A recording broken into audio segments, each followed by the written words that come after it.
La madrugada en Buenos Aires estaba fría y silenciosa cuando un vigilante portuario, recorriendo su ronda habitual, avistó algo inusual.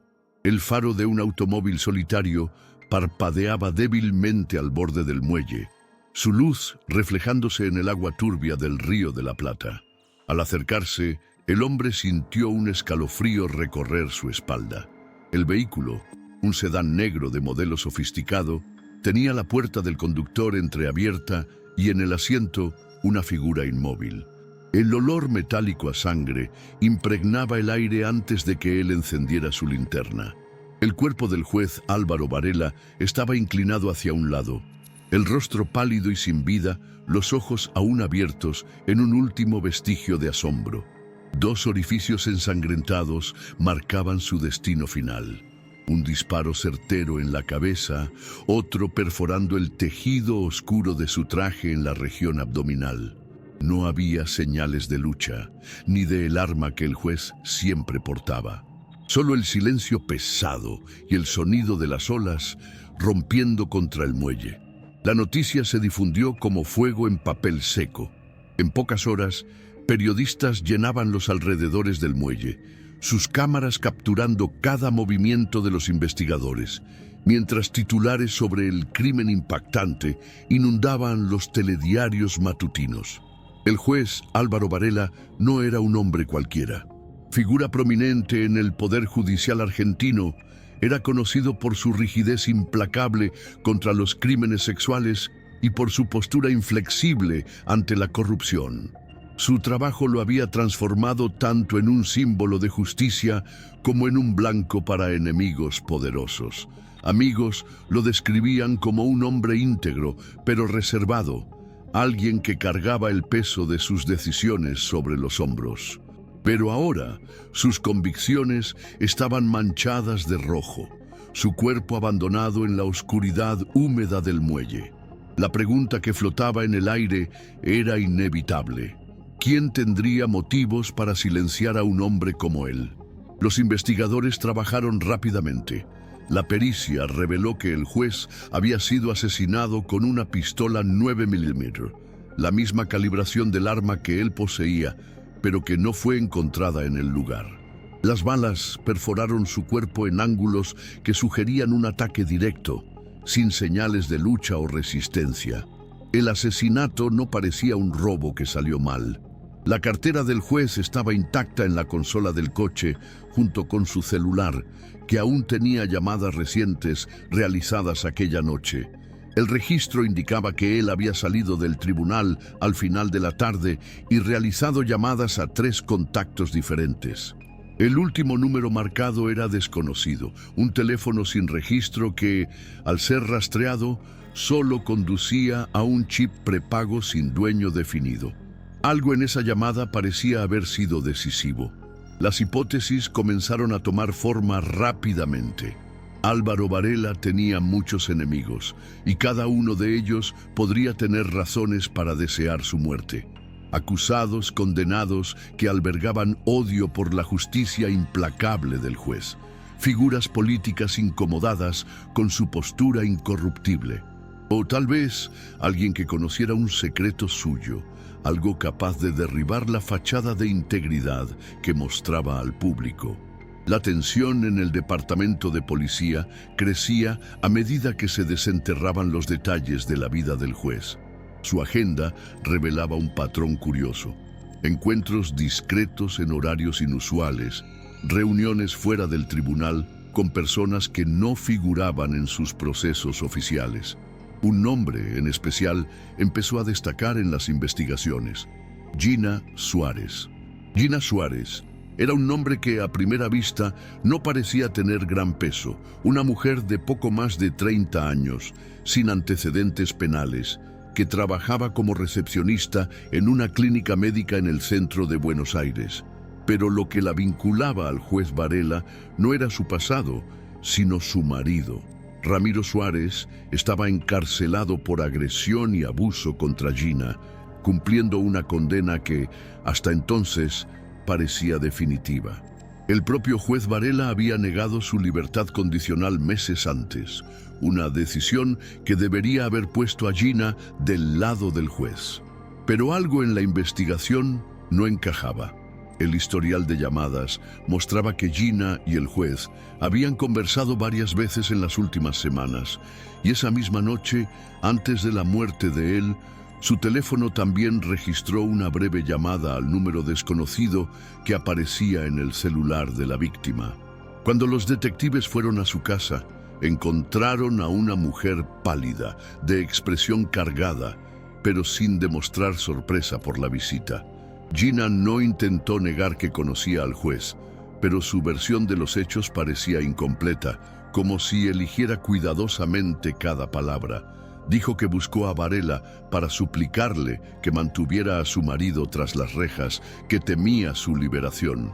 Sin embargo, los investigadores pronto descubrieron que esa no era la única motivación detrás del contacto. Documentos bancarios señalaban una transacción sospechosa relacionada con una ONG de apoyo a víctimas que el juez coordinaba. El dinero provenía de una fuente inesperada: donaciones de reclusos a cambio de pareceres favorables en solicitudes de libertad condicional.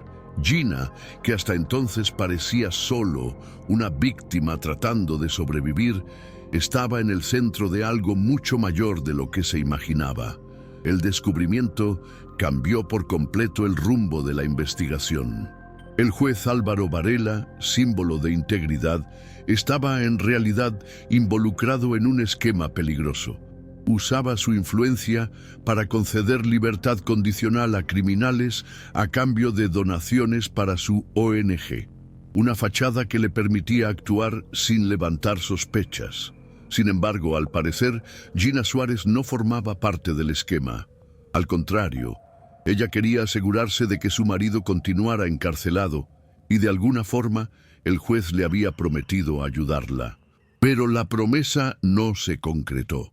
Los mensajes recuperados del teléfono de Gina mostraban una conversación cada vez más tensa con Varela.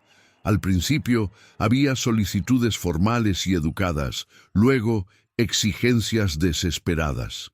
En el último mensaje, enviado la noche del crimen, ella escribió: «Si no puedes ayudarme, entonces deja de jugar conmigo».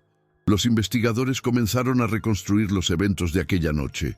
Testigos relataron que vieron un automóvil similar al de Gina cerca del muelle, poco antes de que se encontrara el cuerpo del juez. Cámaras de seguridad capturaron un vehículo del mismo modelo transitando por una calle cercana, pero la matrícula no era visible. El rompecabezas estaba casi completo, pero aún faltaba la pieza principal: el arma del crimen. Y fue eso lo que llevó a los detectives de regreso al muelle. Tras una nueva inspección en la zona, se enviaron buzos al río para buscar evidencias. No tardaron en encontrar algo entre las rocas del fondo: una pistola 9 milímetros, corroída por el agua, pero aún identificable. El número de serie confirmaba lo que ya se sospechaba: era el arma del juez.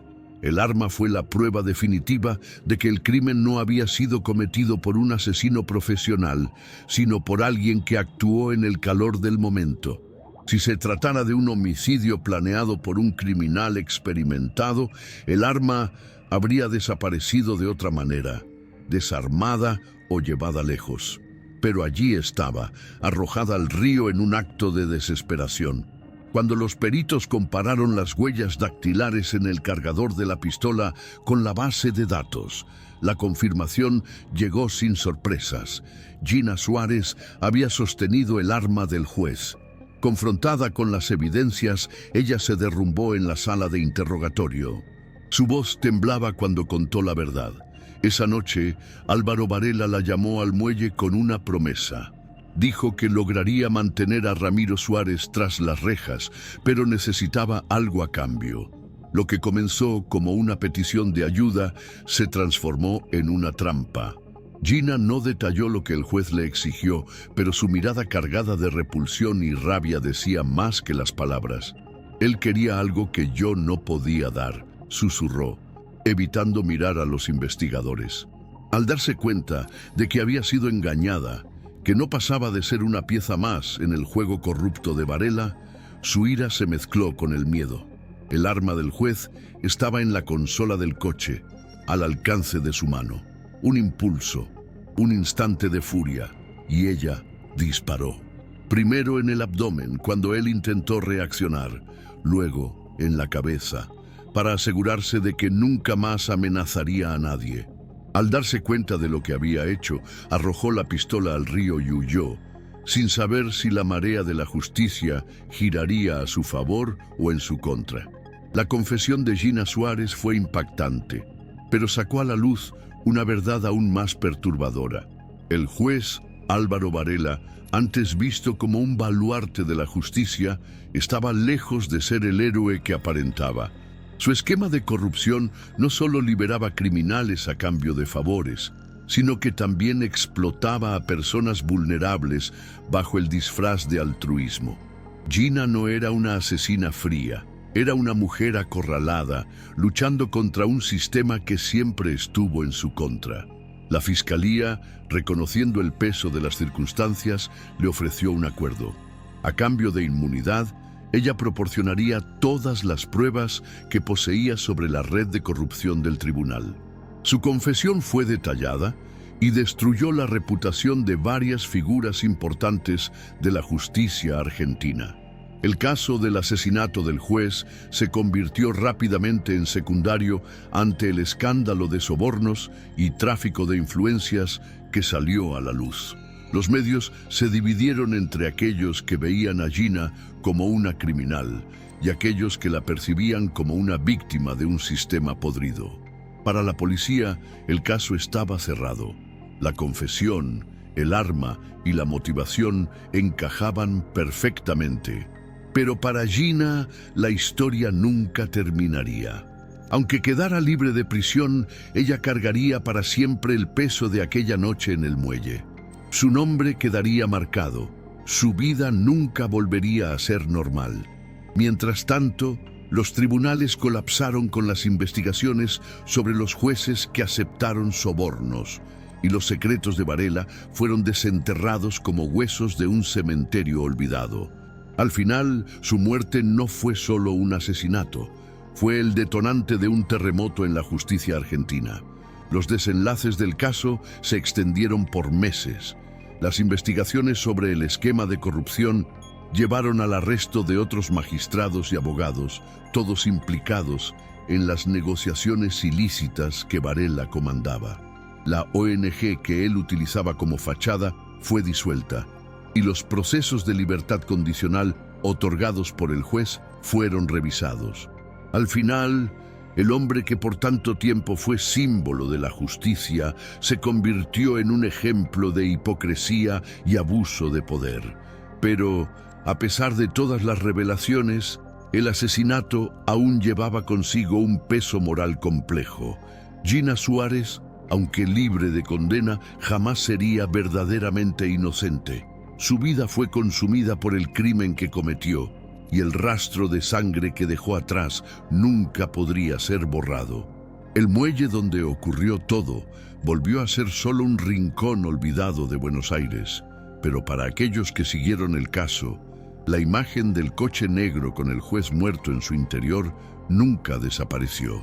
Algunos veían su muerte como un ajuste de cuentas inevitable, otros lamentaban la ruina de un hombre que podría haber sido un verdadero héroe.